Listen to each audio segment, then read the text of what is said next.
నమస్తే తెలుగు న్యూస్కి స్వాగతం. భారతదేశంలో అతిపెద్ద బ్లాస్టింగ్ వార్త భారతదేశ మీడియా సంస్థలు కొద్దో గొప్ప ఇచ్చాయి, కానీ వాషింగ్టన్ పోస్ట్ కథనం తర్వాత పూర్తి స్థాయిలో వెలుగులోకి వచ్చింది. అదానీ కంపెనీల్లో ఎల్ఐసి 33,000 కోట్ల పెట్టుబడులు పెట్టింది అనే విషయాన్ని దీన్ని ఎల్ఐసి సమర్థించింది. దీనికి భారత ఆర్థిక శాఖ ఆమోదం ఉంది. వాళ్ళ సిఫార్సులతోనే ఎల్ఐసి అదానీ కంపెనీలో పెట్టుబడులు పెట్టిందనేది వాషింగ్టన్ పోస్ట్ కథనం. ఇది క్రోనీ క్యాపిటలిజం అవుతుంది అనేది వాషింగ్టన్ పోస్ట్ రాస్తుంది. దీన్ని ఎల్ఐసి సమర్థించుకుంటుంది. మేము అనేక కంపెనీల్లో పెట్టుబడులు పెట్టాం, దీంట్లో కూడా 2% మాత్రమే పెట్టాం. గతంలో ఇండియాలో ఉన్నటువంటి కంపెనీల్లో పెట్టుబడులు పెడుతుంటే లాభాలే వచ్చాయి, ఇందులో ఎవరి ప్రమేయం లేదు అని ఎల్ఐసి సమర్థించుకుంటుంది. ఎల్ఐసికి ఇన్ని కోట్ల ఆస్తులు ఉన్నాయనేది ఏబీఎన్ ఆంధ్రజ్యోతిలో 2 రోజుల కిందట ఈ కథనం చూసాం మనం. కానీ దాని మీద పెద్దగా చర్చ జరగలేదు ఎందుకో. దీని మీద ప్రతిపక్ష కాంగ్రెస్ పార్టీ పట్టుబడుతుంది, దీని మీద చర్చ జరగాలంటుంది, దీని మీద విచారణ జరగాలంటుంది. ఎల్ఐసి ఇందులో పెట్టుబడులు పెట్టడం వల్ల తప్పేమీ లేదు అని సమర్థించుకునే పనిలో పడింది. దీని వెనక కొంతమంది సిఫార్సులు ఉన్నాయి అనేది వాషింగ్టన్ పోస్ట్ కథనం. ఇది క్రోనీ క్యాపిటలిజం అని అంటుంది. చలసాని శ్రీనివాస్ గారు ప్రత్యేక హోదా విభజన హామీల సాధన సమితి అధ్యక్షులు ఉన్నారు మనతో. నమస్కారం చలసాని గారు. నమస్కారం. ఎలా ఉన్నారు సార్? పర్వాలేదండి, చాలా సంతోషం. తిరుపతి వెళ్ళాం, తర్వాత నెల్లూరు కానీ లేదంటే పాలకొల్లు కానీ ఆయన చోట్ల కార్యక్రమాల్లో పాల్గొంటానున్నాను. కరేడు భూమి విషయంలో ధర్నాలు చేశాం. దాని తర్వాత మెడికల్ కళాశాల విషయంలో కానీ, తర్వాత నేను ఏదైతే చిరు సహాయం ఏదైతే ఉందో బీసీ హాస్టల్స్కి వాళ్ళకి అక్కడ ఏదైనా విద్యార్థి సంఘాలు ఉన్నాయి, వాళ్ళు అడిగితే కొంత సహకారం నా వంతు సాయం చేస్తూ ఉండి వచ్చాను మొన్న. Nice sir. ఇది ఏంటి అదానీ వ్యవహారాన్ని ఎల్ఐసి సమర్థించుకోవడాన్ని ఎట్లా చూడాలి? మొట్టమొదటిగా మన యువతరంలో మధ్యతరగతి వాళ్ళలో ఎందుకు కన్సర్న్ దేశం పట్ల తగ్గిపోతుందో నాకు అర్థం కావట్లేదండి. తమ వరకు తాము చూసుకుంటామనే కొత్త తరం బయలుదేరింది, కానీ ఇప్పుడు 40-50 ఏళ్ళు వచ్చిన వాళ్ళు మిగతా వాళ్ళు కూడా లేదా 30 ఏళ్ళు వచ్చి వీళ్ళందరూ ఎందుకని తమ బాధ్యతని చూసుకునిస్తున్నారు? దేశ బాధ్యత, దేశానికి జరుగుతున్న హాని తమకు కూడా హాని, భావితరాల హాని ఎందుకు గమనించట్లేదో మౌలికమైన మార్పు కనపడతా ఉంది. నా వరకు ఏంటి, అక్కడికి వచ్చేటప్పుడు నా కులం ఏంటి, నా మతం ఏంటి, నా పార్టీ ఏంటి, నా అటాచ్మెంట్ ఏంటి, దీని నుంచి కొంచెం పక్క జరిగి కొంచెం ఒక దేశం కోసం, భావితరాల భవిష్యత్తు కోసం ఆలోచిస్తే బాగుంటుందన్న మా హంబుల్ అప్పీల్ అండి. సరే, coming back to the point, ఇవాళ వాషింగ్టన్ పోస్ట్ చెప్పక్కర్లేదు ప్రజలందరూ, కానీ ఆ విషయం ముందు తర్వాత తెలిసేది పట్టించుకున్న వాళ్ళు కాదు, ముందు ప్రకటించింది.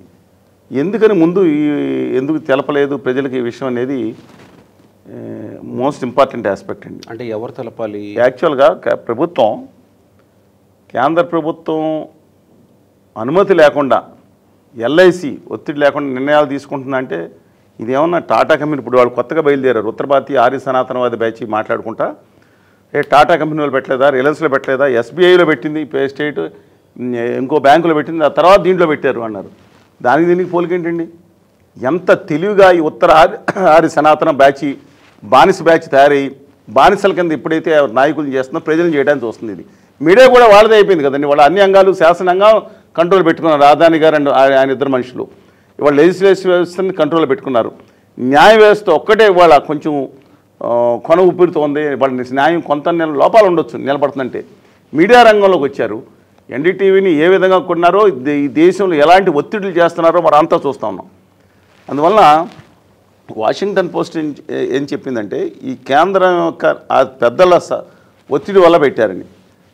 ఇష్యూ ఏంటంటే ఇవాళ ఇంకోటి కూడా చెప్తానండి, 33,700 కోట్ల ఇష్యూ కాదు ఇది. అదానీ కంపెనీ చాలా భయంకరమైన ఇబ్బందులు ఉండి ఇంతకుముందు రిపోర్ట్లు వచ్చినప్పుడు వాళ్ళ మీద ఇంత హిండెన్బర్గ్ రిపోర్ట్స్ వచ్చినప్పుడు పడిపోయి వాళ్ళ డోలాయమాన స్థితిలో ఉన్న సందర్భంలో దాన్ని ఆదుకోవడానికి అంతకుముందు వరుసగా 60,000 కోట్లు 30,000 ఇప్పటికే ఆ కంపెనీలో ఈ కేంద్ర ప్రభుత్వం ఒత్తిడా లేదనే ప్రజలకు తెలుసండి. శివుడు ఆజ్యం లేదే చేవైనా కదులుతుందో లేదో తెలియదు కానీ, కొడుతుందో లేదో తెలియదు కానీ, ఆదాని గారు ఇద్దరు శిష్యుల ఆజ్యం లేకుండా, ఆదాని గారు ఆజ్యం లేకుండా వాళ్ళ దేశంలో ఎక్కడ నడుస్తుందా? చీమ చిట్టుకుమన్న ఆదాని గారికి కనపడుతుంది. ఆదాని గారు ఇద్దరు ఇవాళ దేశాన్ని పాలించేది ఆదాని గారు. మనం అనుకున్న పాపం మోడీ గారని. పాపం మోడీ గారు ఆయన డ్రెస్సులు, ఆయన ఫోటోషూట్స్, ఇంకేమైనా ఉంటారు 2-3 కార్యక్రమాలు, ఆయన మంచి విమానం తిరగటం, ఆయన ఉండటం, ఏదో ఆయన పని ఆయన చేస్తున్నారు. వాళ్ళు చేసుకున్నది ఆదాని గారు. దేశాన్ని శాసిస్తున్నారు. 200 మంది మెరికల్ లాంటి యువకులను పెట్టుకుని సెంటర్ పెట్టుకుని, is it not right are wrong అనేది కరెక్ట్ ఆర్ కాదు ప్రజలకు వదిలిపెడదాం. అంటే షేర్లు బాండ్లు అమ్మడానికి అదానీ కంపెనీ ప్రయత్నిస్తే దాంట్లో ఇన్వెస్ట్మెంట్ ఎందుకంటే లాభం వచ్చింది కదా అంటున్నారు. ఆ షేర్లు డామని పడిపోయింది అనుకోండి. అది పడిపోయినప్పుడు ఈ ఇండియా గవర్నమెంట్ ద్వారా కాకపోయినా ఎల్ఐసి 60,000 కోట్లు దాంట్లో పంపించేసి ఆయన నిలబెట్టాల్సిన అవసరం ఉంది. అది కూడా కాకుండా ఆదాని పోర్ట్స్ మిగతా దాంట్లో ఎంటర్ప్రైజ్లో కాకుండా 5,000 కోట్లు డెట్ బాండ్స్ కూడా కొన్నారు. వీళ్ళు 65,000 కోట్ల రూపాయలు, 70,000 కోట్ల రూపాయలు వాళ్ళు ఇంతకుముందే పెట్టుబడి పెట్టారు. దీనికి స్టేట్ బ్యాంక్ ఆఫ్ ఇండియాకి సంబంధం ఏంటంటే పడిపోయిన సంస్థనే నిలబెడతానికి వాళ్ళు చేసిన అవిరీళ కృషి కాదా ఇది? ఎల్ఐసి ప్రజల నమ్మకం ఇది. మనం భద్రత రెండు చేతుల మధ్యన పెట్టుకుని దీపం పెట్టుకుంటే మా చిన్నప్పటి నుంచి నాకు మా ప్రజలకు ఒక భద్రత. ఎల్ఐసి అనేది జీవిత భద్రత ఒకటి. ఎన్ని కోట్ల మంది ఉంటారు సుమారుగా ఎల్ఐసిలో? 30-40 కోట్ల మంది ఉంటారు. మీరు లెక్కేసుకుంటే అంటే ఇప్పుడు పాలసీలు తీసుకున్న వాళ్ళు క్యూములేటివ్ తీసుకుంటే దాదాపు 100 కోట్ల పాలసీలు ఉంటాయి. ఇప్పుడు ఉన్నవాళ్ళు మిగతా వాళ్ళు ఉన్నా సరే చెప్తున్నానండి. ఇవాళ అట్లాంటిది ఆ భద్రత ఈ దీపాన్ని తీసుకుని ఈ 2 చేతుల మధ్య ఎల్ఐసి గుర్తు చూడండి. దాంట్లో దీపం ఉంటుంది. ఆ రెండింటి మధ్య ఇప్పుడు దీపాన్ని తీసి ఆదాని గారు ఉన్నారు. ఆదాని గారిని కాపాడతానికి 2 చేతులు, ఈ చెయ్యేమో మోడీ గారిది, ఈ చెయ్యేమో షా గారిది, మధ్యలో ఆదాని గారు దీపం బదులు. మళ్ళీ మార్చుకోండి ఎల్ఐసి. మీరు ఆల్రెడీ డిజిన్వెస్ట్మెంట్ ప్రక్రియ మొదలుపెట్టారు. ఇది మార్చుకోండి. ఇది మార్చుకుని మీకు 40 లక్షల కోట్లు, 45 ఎక్కడి నుంచి వచ్చినాయి మీకు 45 లక్షల కోట్లు? ప్రజల విశ్వాసం, ఆస్తులు మీరు లెక్క వేసుకుంటున్న దాంట్లో ఇది 1 లక్ష కోట్లే పడేసామండి. 1 లక్ష కోట్లు ఏంటండి? అంత తేలిగ్గా కనపడుతుంది మీకు? టాటా కంపెనీలకి వీళ్ళకి పోలుకుందా? దిక్మాల సంతకేనో ఆ టాటా వాళ్ళకి పోలికేంటండి?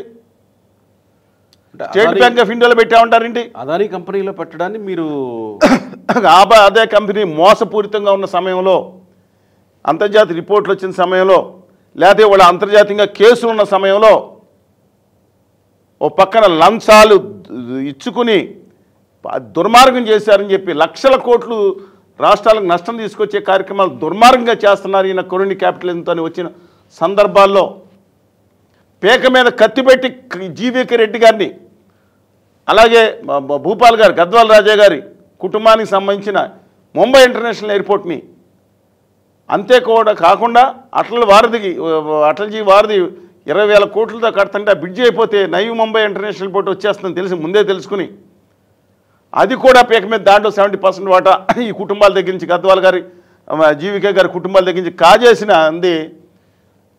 పీక మీద కత్తి పెట్టారో లేదా కాళ్ళు పట్టుకున్నారు ఎవరికి తెలుస్తుందండి? తెలుస్తుందిగా జనాలకి. 82 ఏళ్ల వయసులో ఆయన పిలిపించి నానహింసలు పెట్టి చేశారా లేదా? సివిఆర్ గారి కృష్ణపట్నం సెజ్ని 4,000 ఎకరాలు లాగేశారా లేదా? గంగవరం పోర్టుని డివిఎస్ రాజుగారి దగ్గర నుంచి లాగేశారా లేదా? పెన్నా ప్రతాప్ రెడ్డి గారు సిమెంట్ ఫ్యాక్టరీ అయ్యేది ఇక్కడ విదేశాలు ఉన్నది, వయా గుజరాత్ అంబుజా వచ్చి లాగేశారా లేదా?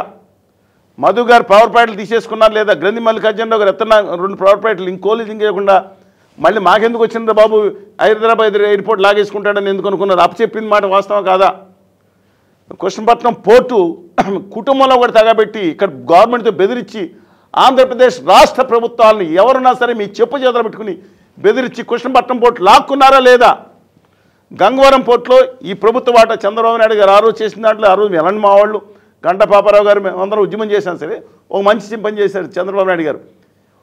ఇన్ని సంవత్సరాల తర్వాత 35 prescribe time bill to own operate transport లెక్కన, పబ్లిక్ ప్రైవేట్ పార్ట్నర్షిప్ కాదు ఆ లెక్కన గంగవరం పోర్టు, అందుకే స్టీల్ ప్లాంట్కి నిర్వాసితుల భూమిని కూడా దానికి బదలాయించారు, మిగతా భూములు బదలాయించారు. అన్ని 1,000 ఎకరాలు ఈ 36 నాటికి ఏదైతే ఒక 40,000 కోట్లు 30,000 కోట్లు విలువైన ఆ పోర్టు కానీ ల్యాండ్ మొత్తం అంది కానీ జట్లు అంది కూడా రాష్ట్ర ప్రభుత్వానికి చెందాలి. 100% ఆంధ్రప్రదేశ్, ఉమ్మడి ఆంధ్రప్రదేశ్ ప్రజల సొత్తు, అది తర్వాత విభజిత ఆంధ్రప్రదేశ్ ప్రజల సొత్తు అవ్వాల్సింది. అందులో ఉన్న 10% వాటా కూడా గాలికి పేలాల పిండి లెక్కన అమ్మేశారా లేదా, ఇవన్నీ ఒక్క అదానీ గారు తీసుకున్నారు. దీనికేం సమాధానం చెప్తారు? వాళ్ళకి బాధ్యత బాధ్యతలు చెప్తారు. అంటే ఇండియా వాడు ఎదగకూడదు, ఎదగాలి. నీ తెలుగు బిడ్డ ఎదగకూడదా? నేను చెప్తున్నాను, సిగ్గు మానవమ్మాలో ఏమి లేని వాళ్ళు వాళ్ళ పాదాలు పట్టుకుని కాళ్ళు కడిగి సేవించండి. తెలుగు జాతి బిడ్డలకి విభజన హామీలు రాయితీలు ఇవ్వకుండా మనవాడు 10 లక్షల మంది గొప్పగా ఎదగాలని మనం కోరుకుంటాం. కానీ అదానీ గారికి వెళ్తే వీళ్ళ అయ్యకి, వీళ్ళ కొడుక్కి, వీళ్ళ తాతకి ఏం లాభం అండి? నాకు అర్థం కాదు. బంద్ చేస్తాను, తప్పే ఉందన్నారు. ఏం తప్పే ఉందండి? ఈ దేశాన్ని క్రోనిక్ క్యాపిటలిజం చేతిలో కాదండి, ఇవాళ ఏకైక చక్రవర్తి చేతిలో పెట్టేశారు తీసుకెళ్ళి. బానిసలాగా నేను ఎస్పెషల్లీ తెలంగాణ అయితే కొంచెం మన తెలుగు బిడ్డల్లో కొంచెం ఆత్మగౌరవం ఇంకా మిగిలి ఉంది నాయకుల్లో. ఎస్, మిగిలి ఉంది, పోరాటతత్వం మిగిలి ఉంది. మరి తెలంగాణ సాయుధ పోరాటం మిగిలినప్పుడు శ్రీకాకుళం సాయుధ పోరాటంలో ఉన్న ఊపిరిలు ఊదిన ఆ రోజు ఎన్నో ఉద్యమాలు చేసిన ఒక పొట్టి శ్రీరాములు గారు త్యాగమూర్తులు అయితే ఆంధ్రప్రదేశ్లో నాయకులు బానిసలుగా మారిపోయారు. ఒక ఆత్మ ఆ నాయకులు అంటే బాధ కలుగుతుంది. ఒక్కొక్కరు పదండి ముందుకు, పదండి తోసుకు, పోదాం పోదాం అదానీ గారి పాదాల దగ్గరికి. ఏందండి నాకు అర్థం కాదు. Yes, I'm linking. ఇవాళ అమెరికాలో పెట్టిన కోర్టు కేసుల కోసం ఈ దేశ ప్రతిష్టను నేను చెప్తున్నానండి. ఎవరన్నా ఈ దేశ ప్రతిష్టను తాకట్టు పెట్టారా లేదా అసలు నాకు అర్థం కాలేదు. ఇంత ఘోరం జరుగుతుంటే మోడీ గారు ఎందుకు ఊరుకుంటున్నారు? అదానీ గారి మీద కేసుల కోసం. ఇంకోటి చెప్తాను, గొప్ప దేశభక్తి గురించి మాట్లాడతారు కదా సంతరాలు. నేను అడుగుతున్నాను పాయింట్ పాయింట్. వాళ్ళ కింద వ్యాఖ్యలు చేసే వాళ్ళు ఎవరైతే ఉన్నారో వాళ్ళ తల్లిదండ్రులు నేర్పిన సంస్కారం బట్టి వ్యాఖ్యలు ఉంటాయి. ఆ క్రెడిట్ అంతా వాళ్ళ తల్లిదండ్రులకి వెళ్తుందండి. గౌరవంగా చేసిన వాళ్ళ పెంపకానికి వాళ్ళ తల్లిదండ్రులు చెందింది. శ్రీనివాస్ గారు, మనం ఏం మాట్లాడుతున్నాం అంటే ఇప్పుడు మీ రీసెర్చ్లో ఎల్ఐసి కేంద్ర ప్రభుత్వ సిఫార్సులు లేదా ఒత్తిడి ఉండడం వల్లే అదానీ కంపెనీలో పెట్టుబడులు మనం అది కాదండి. ఇది ఖచ్చితంగా ఇన్ఫర్మేషన్ ఉన్నా 30,000 కోట్లు 40,000 కోట్లు 1,00,000 కోట్లు పెట్టే సందర్భంలో ఎల్ఐసి ఏదైతే ధర్మకర్తల మండలి మనం అంటాం ఉందో వాళ్ళే నిర్ణయం తీసుకుంటారు. కానీ కేంద్ర ప్రభుత్వ ఒత్తిడి మనకు అమిత్ షా చెవులో చెప్పింది ఖచ్చితంగా దాంట్లో వీళ్ళు డినై చేసిన దాంట్లోనే మా జీవి కృష్ణారెడ్డి గారు డినై చేసింది. నన్ను ఎవరు బెదిరించలేదు, ప్లీజ్ అని ఎవరు బెదిరించలేదు అని చెప్పడమే అర్థమైపోయింది మాకు. బెదిరించారు 4 సార్లు బెదిరించలేదు, నిజంగా బెదిరించలేదు అంటే ఏంటండి? బెదిరించినట్టే కదా. ఇవాళ 4 సార్లు నిజంగా చెప్పలేదంటే మీనింగ్ ఏంటి? అందుకని నేను ఖచ్చితంగా చెప్తున్నా, దీంట్లో అదానీ గారి హస్తం లేకుండా ఇది జరిగిందంటే ఎవరు నమ్ముతారా? లేకపోతే వారిద్దరు మనుషులు హస్తం లేకుండా కష్టాల్లో ఉన్న సమయంలో ఇలా పెట్టాల్సి వచ్చింది. లాభం వచ్చింది. లాభం అంటే ఏం చేస్తారండి? ఇప్పుడు మీ దగ్గర కంపెనీ ఉంటుంది, మీకు షేర్లు పడిపోతాయి 20 రూపాయలు, పడిపోయింది అనుకోండి 100 రూపాయల కంపెనీ, ఇంకా పడిపోయే అవకాశాలు ఉన్నాయి. దాంట్లో ఒక 50 కోట్లు ఇన్వెస్ట్ చేస్తే అనుకోండి పెరుగుతుంది, ఇంకో 100 కోట్లు ఇంకా పెరుగుతుంది. ఎందుకంటే పైకి తీసుకెళ్తారు. ఇది ఆపే హర్ష మేత పాపం ఏళ్ళతో పోల్చుకుంటే 1 కోటి రెట్లు బెటర్ అంటారు చాలామంది. ఈ దేశంలో 50 లక్షల కోట్లు 100 లక్షల కోట్లు సంపద అఫీషియల్గా తక్కువ ఉండొచ్చు, అమెరికాలో ఉండదండి. సంపదకి అధిపతి ఈ దేశాన్ని శాసించే పరిస్థితికి వెళ్ళిపోతుంటే రేపు పొద్దున కాంగ్రెస్ పార్టీ అధికారంలోకి వచ్చి 350 సీట్లు వచ్చినా సరే ఒక 100 మందికి అంత పిలిచి ఒక్కొక్కరికి 3,000 కోట్లు ఇస్తాను, పెద్ద లెక్క. దానికి 3 లక్షల కోట్లు పరిగెత్తుకు రమ్మంటే 3,000 కోట్లు వద్దనుకుని ఎంపీలు ఎంతమంది ఉన్నారు? ఆరోపణ ఇస్తే సమాధానం ఏం చెప్తారు? ఈ దేశం కబంధాస్తాలు చిక్కున్న ఆంధ్రప్రదేశ్లో అయితే నేను చెప్తున్నానండి, ఇంకోళ్ళు చెప్పక్కర్లేదు, పాపం ఏమీ తెలియదు, అమాయకులు నల్లపోసలు. అంటే మీ అభ్యంతరం ఏంటి? మా అభ్యంతరం ఏంటంటే ఈ దేశం క్యాపిటలిస్ట్ చేతిలోకి వెళ్ళిపోతుంది. ఎల్ఐసి పెట్టుబడులు పెట్టడమా, అదానీ కంపెనీలో పెట్టడమా? ఎల్ఐసి పెట్టుబడుల విషయంలో ఈ కేంద్ర ప్రభుత్వం గుజరాతీ పెద్దల యొక్క ఏదైతే వచ్చిందో ఇది అత్యంత అభ్యంతరకరం. వాళ్ళు పడిపోతున్నప్పుడు లేవటానికి ప్రజలు నమ్మకంతో పెట్టిన డబ్బుల్ని డైవర్ట్ చేసి లాభం వచ్చింది కదంటే ఏం చేస్తారు? 50,000 లక్ష కోట్లు పెడితే షేర్లు పెరగవండి, దాంట్లో లాభం వచ్చిందని చెప్తారా? అంటే ఇన్వెస్ట్మెంట్ నేను అబ్సల్యూట్గా క్రోనిక్ క్యాపిటలిజానికి దారి తీస్తుంది. ఈ దేశం మొత్తం ఒకళ్ళు కంట్రోల్ వెళ్ళిపోతుంది. నేను చెప్పింది 5 ఏళ్ల తర్వాత అర్థమవుతుంది. ఈ దేశం మొత్తం నయా చక్రవర్తి చేతులకు వెళ్ళిపోయిందండి. ఇది దేశం పాలన అన్నీ కూడా వెళ్ళిపోయింది అనే పరిస్థితి వస్తూ ఉంది. నిజం కాదు అంటే ఇప్పుడు ఎల్ఐసి మీద కేంద్ర ప్రభుత్వము ఆర్థిక శాఖను ఒత్తిడి ఉందనే సర్వత్రా వినిపిస్తున్న అభిప్రాయం. ఇది ఈయన్ని లాభం చేయడానికి అసలు ఒక జీవిత బీమా సంస్థను తీసుకుని ఆడుకునేటట్లు వీళ్ళు చేయటం అనేది ఇప్పుడు నేను ఇంకోటి నేను ఎందుకు చెప్తున్నా అంటే ఆధారం లేకుండా మిగతా ఈ కాదు. ఒక విషయం చెప్తాను, మన దేశ భూభాగాన్ని త్యాగం చేసేసారు మోడీ గారు, అమిత్ షా గారు అంటే నమ్మం కదా. బంగ్లాదేశ్ అనే దేశానికి ఇండియా ఇన్ ఎక్స్చేంజ్ తన భూభాగాన్ని, అంటే వాళ్ళ దగ్గర నుంచి ఒక ఒక ఉదాహరణ చెప్తున్నాను, ఒక 1,00,000 చదరపు కిలోమీటర్ 10,000 చదరపు కిలోమీటర్లు తీసుకున్నాను అనుకోండి, 30,000 చదరపు కిలోమీటర్లు ఇచ్చేయటం. ఈ విధంగా బంగ్లాదేశ్ ఎందుకు చేశారు అనేది వస్తే ఉదాహరణకి ఏరియా కరెక్ట్ కాదు, కానీ నాకు అర్థం కాలేదు. ఇదేంటి దేశాన్ని అదానీ గారు అనే కంపెనీ ఎందుకు ఇచ్చేస్తుంది బంగ్లాదేశ్కి? ఆర్ఎస్ఎస్ ఇలాంటి పనులు చేయదండి, దేశభక్తి కలరైంది. ఆర్ఎస్ఎస్ విల్ నాట్ ప్రపంచ జీవితంలో ఉండదు. ఎస్, ఐడియాలజికల్గా మనం విభేదాలు ఉండొచ్చు, కానీ అది దేశ సమగ్రత కోసం కట్టుబడి సంస్థ. వాళ్ళు కాకుండా ఈ కొత్తగా భారతీయ జనతా పార్టీ కానీ, మురళీమోహన్ జోషి గారు, ఎల్కే అద్వానీ గారు కానీ, వాజ్పేయి కానీ, వీళ్ళ నేతృత్వంలో ఉన్నా సరే, విజయరాజ్ సింధియా గారు, కీశేషులు ఎవరన్నా ఎవరు బీజేపీ కూడా చేయదు. ఇది కేవలం అదానీ గారి భారతీయ జనతా పార్టీ, ఉత్తర భారతీయ జనతా పార్టీ చేస్తున్నాను. ఏంటి అని చూశాను, ఎందుకు నాకు అర్థం కాలేదు. ఎందుకు ఇలాగా ఉదారంగా అంటే ఏమైందంటే బంగ్లాదేశ్లో కొన్ని హ్యామ్లెట్స్ ఇండియా ఉంటాయి, ఇండియాలో బంగ్లాదేశ్ వెళ్ళటం కష్టంగా ఉంది. ఇది ఎప్పటి నుంచో సెటిల్ చేయాలని కోరుకుంటున్నారు, భలే చేశారు, ఉదారంగా చేశారు అనుకున్నాను. మమతా బెనర్జీ గారు కూడా అక్కడ ఆవిడ ఓట్లు కావాలి కదా, అక్కడ మైనార్టీ ఓట్లు, ఆవిడ తిడతారు. మమతా కానని పెడతాన్నారు కదా, పనిమాల బ్యాచ్. చెప్తున్నాను, ఆ షా గారి పేరే ఇరానీ పేరు, మళ్ళీ పేరు పెట్టేదేమో మమతా బెనర్జీ గారు. బెనర్జీ గారు అంటే సోత్రియ బ్రాహ్మణ కుటుంబంలో ఉన్న పేరండి అది. సరే, పక్కన పెడదాం. ఇవాళ ఎందుకని నాకు అర్థం కాలేదు.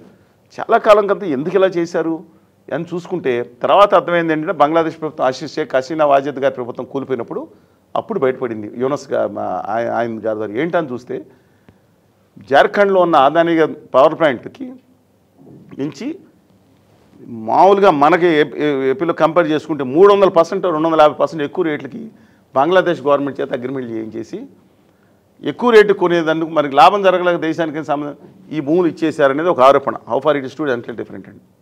I don't want. మరి ఇప్పుడు ఏంటండి జరుగుతుంది అంటే, నేను అన్న దేశ సమగ్రత దెబ్బతింటుందండి అన్నా నేను.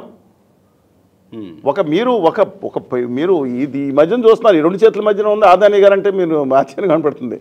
అలాంటిది ఒక శ్రీలంక మంత్రిగా చెప్పారు, ఈ దేశంలోకి వచ్చి అదానీ గారి కోసం, చైనాగా వచ్చినా పర్వాలేదు అనుకుంటా, అదానీ కోసం ప్రధానమంత్రి వచ్చి శ్రీలంక మంత్రి ప్రకటించాడు, మమ్మల్ని ఒత్తిడి చేశాడు, అదానీకి ఇమ్మని చెప్పాను, మంత్రి ప్రకటన చేశారు. అసలు ఏం జరుగుతుందండి ఈ దేశంలో? ఎక్కడ ఆస్ట్రేలియాకి వెళ్తే ఆస్ట్రేలియాలో అదానీ గారే. ఏంటండి దేశం ఒక్క ఆయన అభివృద్ధి, దేశ అభివృద్ధి ఎలా అవుతుంది? సో ఈ విషయంలో కాంగ్రెస్ పార్టీ డిమాండ్ చేస్తుంది ప్రతిపక్ష పార్టీగా విచారణ జరగాలి అని. విచారణ జరిగితే ఏం తేలాలనేది కాంగ్రెస్ ఆశిస్తుంది. ఇక్కడ ఏమీ జరగదండి. రంజన్ గొగోయ్ గారికి ఎలా వచ్చిందో, రాఫెల్ కుంభకోణం ఎలా జరిగిందో, రాత్రి సిబిఐ డైరెక్టర్ గారి మీద ఈ దేశ రక్షణ రంగం యుద్ధం ప్రకటించినట్టు రాత్రిపూట సాయుధ శకటాలేంటో సిబిఐ డైరెక్టర్ గారి ఇంట్లో ఆ రోజు అర్ధరాత్రి 3 గంటలకి నాగేశ్వరరావు గారిని ఆయన ఈజ్ ఆల్సో జెంటిల్మెన్ అన్నాడు, ఆయన ఛార్జీ తీసుకుంటాం ఏంటో, ఇది విదేశమా దాడి చేసి ఏం జరుగుతుంది ఢిల్లీలో ఆ రోజు చూడలేదా? ఏం జరిగింది? రంజన్ గొగోయ్ గారికి ఏం జరిగింది? ఆయన ఇంట్లో ఒక అడ్వకేట్ ఆరోపణ చేయటం ఏంటో, తర్వాత ఆయన పదవి విరమణ చేయగానే ఆయనకి రాజ్యసభ ఏమాత్రం సిగ్గుపడలేదు గవర్నీలు. ఆయన తీర్పుల మీద నేను తప్పుగా వ్యాఖ్యానించను, కానీ ఏమాత్రం సిగ్గుపడకుండా గవర్నీలు ఈ దేశ ప్రధాన న్యాయమూర్తిగా ఉన్నవాళ్ళు, ఈ దేశ చరిత్రలో ఏ రోజు లేనట్టు అదానీ గారు లాభం జరిగింది, ఇంకోటి లాభంగా అంబానీకి లాభం జరిగిందో పక్కన పెట్టండి, రాజ్యసభ మెంబర్ తీసుకుని ఆనందంగా సుఖమైన జీవితం గడుపుతూ ఉంటారు. ఏం జరుగుతుందండి ఇవాళ? అందుకని మీకు ఉందేమో కానీ ఇంకా గవాయ్ గారు లాంటి వాళ్ళు, ఇవాళ సూర్యకాంత్ గారు లాంటి వాళ్ళు కూడా మంచి ఆయనంట, 2-3 జడ్జిమెంట్ జరిగిన చంద్రచూడ్ గారు లాంటి గొప్పవాళ్ళే, రెస్పెక్ట్ లాట్ అండి. వాళ్ళ న్యాయ వ్యవస్థ మీద కొంతన్నా మనకు నమ్మకం ఉందంటే, ఈ దేశంలో ధర్మం అవకపాదంతో నడుస్తుందంటే కలియుగంలో ముఖ్యమైన లోపాలను సరే న్యాయ వ్యవస్థే కారణం అండి. ఇవాళ నేను అడుగుతున్నాను, అయినా సరే నేను అడుగుతున్నాను, ఏం విచారణ చేయాలండి? ఏమొస్తుంది? ఏం విచారణ? అన్ని అంగాలు చేతిలో పెట్టుకుంటే విచారణ తేడా వస్తే లోయాలైపోతారు. ఏం జరగబోతుంది? అదానీ గారిని ఎదుర్కొని మాట్లాడేవాళ్ళు పాపం రాహుల్ గాంధీ గారు ఆయన్ని పప్పుగా ఎవరు తయారు చేశారు? అదానీ గారి బ్యాచ్ కదా. ఇవాళ హేళన చెప్పిన శిల్పాలుగా 3-4 హేళనప్పుడు, ఒకప్పుడు జగన్మోహన్ రెడ్డి గారిని హేళన చేశారు మాట్లాడుతుంది రాదని, తర్వాత లోకేష్ గారిని అత్యంత దారుణంగా హేళన చేశారు, ఏది అలాగే రాహుల్ గాంధీ గారిని. ఇది హేళన చెక్కిన శిల్పాలు, వాళ్ళు సంస్కరించి వాళ్ళు రావడం జరిగింది. అందువలన కాంగ్రెస్ పార్టీ విచారణలో జరుగుతుందని కాదు, నమ్మకం విచారణ ఎవరు చేస్తారండి? వాళ్ళే విచారణ చేసి, వాళ్ళే శిక్షలు వేసి, వాళ్ళే ఇవన్నీ చేసి అందరూ ఒకటే ఉన్నప్పుడు ఏం జరుగుతుంది? నమ్మకం తక్కువ ఉంది. అంతర్జాతీయ న్యాయస్థానంతో విచారణ జరిగితే తప్ప మన న్యాయవ్యవస్థ మీద నమ్మకం ఉందని కాదంటలేదు, కానీ అంతిమంగా ఏం జరుగుతుందనేది. రైట్ అండి, థ్యాంక్ యూ.